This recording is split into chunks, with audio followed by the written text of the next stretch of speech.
దయాన్న ఇది జర కీలకమైనటువంటి విషయము మనం డిస్కస్ చేయాల్సింది. నిన్న ఒక పెద్ద ఆయన నాతో మాట్లాడుతుంటే, ఇప్పుడు ఎస్బీఐ ఉందన్న, ఎస్బీఐ ఉంది, యూనియన్ బ్యాంక్ ఉంది, ఇట్లా నేషనల్ బ్యాంక్స్ ఉన్నాయన్న, ఒక 6 దాకా బ్యాంకులు ఉన్నాయన్న.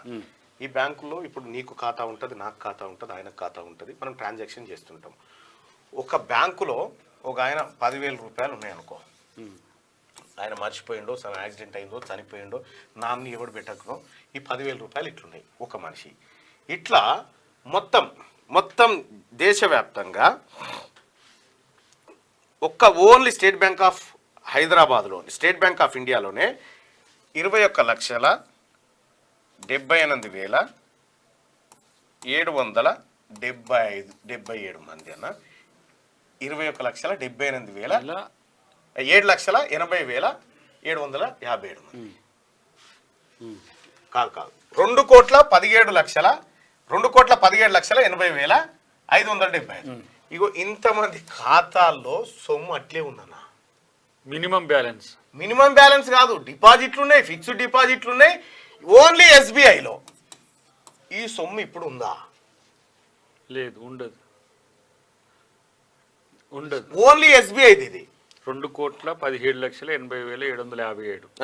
పంజాబ్ నేషనల్ బ్యాంక్ లో పిఎన్బి 1,50,48,156 కోటి. 1,50,48,156 అకౌంట్లలో పైసలు ఉన్నాయి, అవి ఎవరియో తీసుకుపోతలేరు.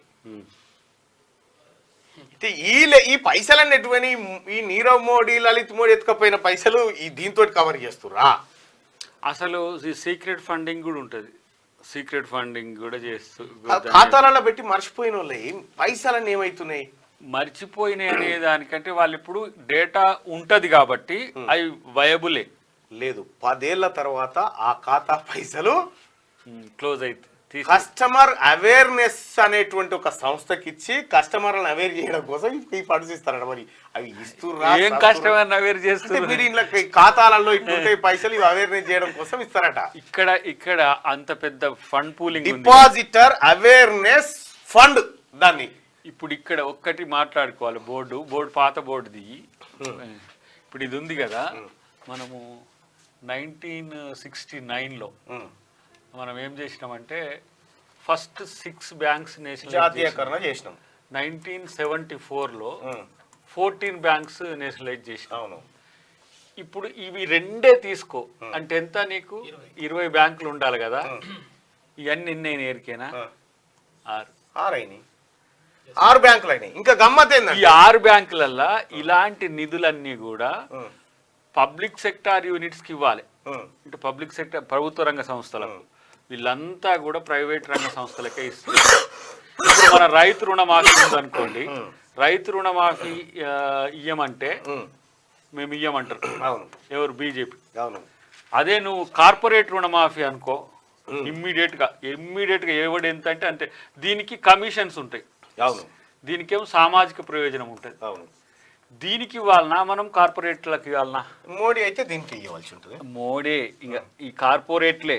ఇలా నేను 1,00,00,000 కోట్లు ఏది అఫీషియల్ మనీ ఎవరిది? మిస్టర్ ముఖేష్ అంబానీ. 1,00,000 కోట్లు మినిమం ఆయనకు లీగల్ మనీ ఉన్నది ఇప్పుడు. 1,00,000 కోట్లు. ఇదొకట. ఇక రెండో అంశము, ఎస్ ఇక్కడ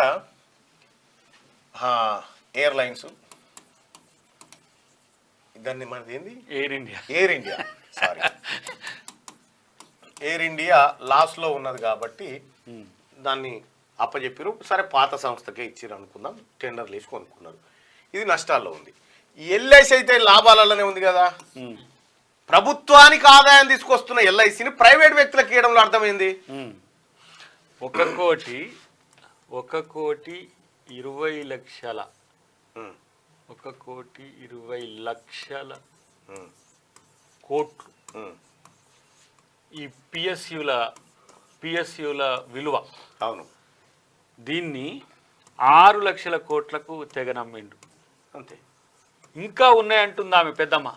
ఎవరు? నిర్మలా సీతారామన్. సరే ఎయిర్ ఇండియా అంటే టాటాలు పెట్టిండ్రు ఫస్ట్ మనం వాళ్ళు ఈ పార్షీస్ వీళ్ళు అక్కడి నుంచి వచ్చి ఎయిర్ ఇండియాని వాళ్ళే ఎస్టాబ్లిష్ చేసుకుంటే మనం తీసుకున్నాం, ఇండియన్ గవర్నమెంట్ తీసుకున్నాం. ఇప్పుడు విస్తారా ఇది ఎవరిదంటే ఇది ఇంగ్లాండ్. టాటా వర్సెస్ లేదు, టాటా వర్సెస్ సింగపూర్ అన్న. టాటా తర్వాత సింగపూర్ జాయింట్ వెంచర్ విస్తారా అంటే ఇప్పుడే ఇది ఒరిజినల్ ఇంగ్లాండ్ బేస్డ్ కంపెనీ. ఇప్పుడు ఇది ఎక్స్పాండెడ్, ఇది టాటా కలిసిపోతేట్టుంది. కానీ ఇక ఇండిగో ఎక్కడదో ఇండియా పేరు పెట్టుకున్నారు. అంటే నీకు మన కాడ ఉన్న ఒక్క ఆయన, ఈయన పేరు ఆకాశ ఎయిర్ అయిన ఒక్క ఆయన మాత్రం మన ఇది ముంబై స్పైస్ జెట్ అది చెన్నై, ఇది closed. Spice jet Chennai close అయిపోయింది. దీంట్లో వెంకయ్య నాయుడుకి సంబంధించిన బంధువులు వ్యవహారం అది వేరే, ఒక సామాన్యుడు పెట్టింది. అది గుర్తుందా మీకు? ఆకాశ స్పైస్ జెట్ అనేది మన ఆకాశమే హద్దు మారన్ ఫ్యామిలీకి సంబంధించినటువంటిది. అయితే ఇవి కాకుండా ఇవి ఎట్లున్నా సార్, కింగ్ ఫిషర్ ఎట్లా? మన కింగ్ ఫిషర్ విజయమాల్య లండన్ లో ఉన్నది. కానీ ఇప్పుడు ఎయిర్పోర్ట్స్ అథారిటీ లిమిటెడ్ ఉంది కదన్నా, ఎయిర్పోర్ట్స్ అథారిటీ ఆఫ్ ఇండియా ఉంది కదా, దీని ఆస్తుల విలువ దాదాపు 7 లక్షల కోట్లు. ఇప్పుడు దీన్ని ఎయిర్ ఇండియాను మర్జీ చేస్తే చెయ్యొచ్చు, ఎయిర్ ఇండియాను టాటాకి ఇస్తే ఇవ్వచ్చు. కానీ ఈ ప్రాపర్టీస్ నమ్మాలని చూస్తున్నారు. జిఎంఆర్ మళ్ళా అది ఏది మన అదానికి. ఇప్పుడు మన బేగంపేట ఎయిర్పోర్ట్ ఉంటుంది, మీకు దాదాపు దానికి మొత్తం నిడివి ఒక 800 ఎకరాల నుంచి 1200 ఎకరాల మధ్యన ఉంటుంది పెరిఫెరల్. ఇప్పుడు నువ్వు ఎయిర్పోర్ట్ ఆఫ్ కోర్స్ మన ఏంది ఎయిర్ ఫోర్స్ నడుస్తున్నది, కానీ ఎయిర్పోర్ట్ కు సంబంధించిన మిగతా ల్యాండ్ ఉంటది కదా, అమ్మేస్తాం. వాళ్ళు అమ్ముడే, మనం నిర్మించుడు, వాళ్ళేమో అమ్ముడు. ప్రైవేట్ వ్యక్తుల చేతుల్లో ఉన్నటువంటి ఎయిర్లైన్స్ ను ప్రభుత్వంలో భాగస్వామ్యం చేసింది కాంగ్రెస్ పార్టీ. అవును. ప్రైవేటు రవాణా రంగంలో ఉన్నటువంటి దాన్ని తీసుకొచ్చి ఆర్టీసీలో కలిపింది కాంగ్రెస్ పార్టీ. ఉన్నవి బిక్కపోయి అమ్ముతున్నది. భూములు అమ్ముకునే పనిలో పడ్డాడు కాక ఈ మనం నిర్మించాలి. ఇంకోటి ఇది అనిల్ అంబానీది కూడా ఒక్కటి చెప్తా, అది ఏది మనము ఇది హాల్, ఇది వరల్డ్స్ ది ప్రైడెస్ట్ కంపెనీ. ఇక్కడ నుంచి లిమిటెడ్. దీని ఆస్తులు పక్కన పెట్టిన దీని వాల్యూ ఎంత అంటే అంతరిక్షంలో దీని అద్భుతాలు చాలా ఉన్నాయి. దీని దగ్గర అనిల్ డిఫెన్స్ అని పెట్టి రక్షణ రంగానికి సంబంధించినటువంటి కాంట్రాక్టింగ్ ఈ రాఫెల్ డీల్ తో 40,000 కోట్లు 40,000 కోట్లు. ఇది ఎంత ఫ్లోరిష్ అవ్వంటే రేపు ఇది నీకు అంత ప్రెస్టీజియస్ సంస్థను తీసేసి ఈ ఒక్క రోజు అనుభవం లేని అనిల్ డిఫెన్స్ కి ఇచ్చేసిండు. అంతెందుకు ఇక్కడ హెచ్ఎంటీ అని ఉందా, మన మూలాలి దిగంగానే ఉంటుంది చూడే రైట్ సైడ్. అవును, మూలాలి లాలపేట మధ్యలో ఉంటుంది చూడు. ఆ హెచ్ఎంటీ కాడికి ఒక్కసారి ఆ సందులకు పోయి గిట్ట చూసిరా వెనకేం జరుగుతుందో తెలుస్తుంది. వెనక 100 ఎకరాలు వీకిరు అప్పుడే.